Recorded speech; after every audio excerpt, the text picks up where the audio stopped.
Hello, I wanted to talk to you this week about something called a kick-out clause. Each state calls it something just a little bit different. Sometimes you hear it called the must-sell addendum. And I'll give you the perspective from both the buyer side and the seller side. But first, before I go over that, just know we're in a completely different market right now than we were even 3 months ago. It's very fluid and constantly changing with local and world events. No matter what's happening in the world, it honestly affects real estate.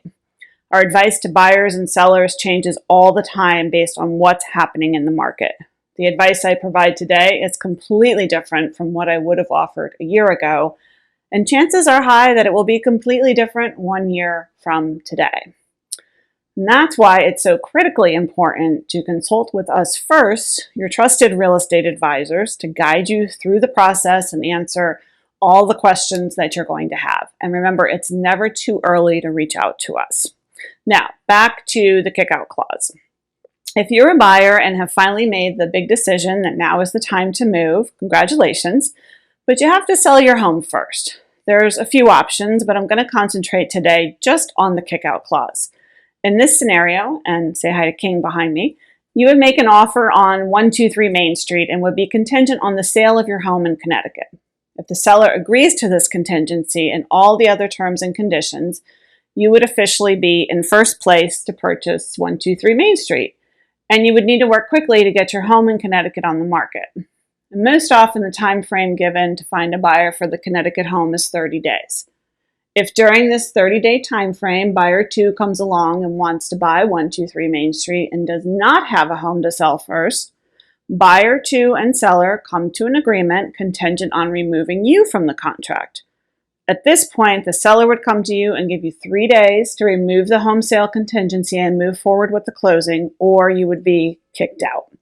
And buyer 2 now becomes the primary buyer. Now, there's definitely more advice and details that goes into this, but that's the basic premise.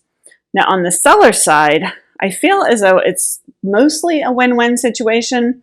If you're in this situation and your home changes from active to active under contract with the kick-out clause in our system, the home is still marketed and it can absolutely still be shown during this time frame. Although I do find the showings can slow down as some agents just don't know to look for the very simple checkbox in our system, excuse me, where you can include kick-out homes in your search. The other negative side is that 30 days can go by and buyer 1 just doesn't get a buyer for their Connecticut home. At that point, you can extend the time frame or place your home back on the market as active.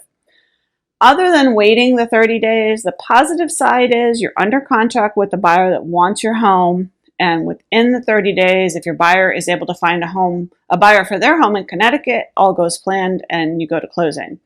Also, what can happen is buyer 2 comes along and can either kick out buyer 1, you still go to closing, or buyer 1 realizes they can still buy it without selling their home and you still go to closing. So that's why I think it's a win-win for the seller in this highly unusual market. So again, there's so many other little details. That's just kind of a quick overview pertaining to this, but that's the basic gist of it. So if you want to be a local here in our area, reach out today. Again, it's not too early to get it started.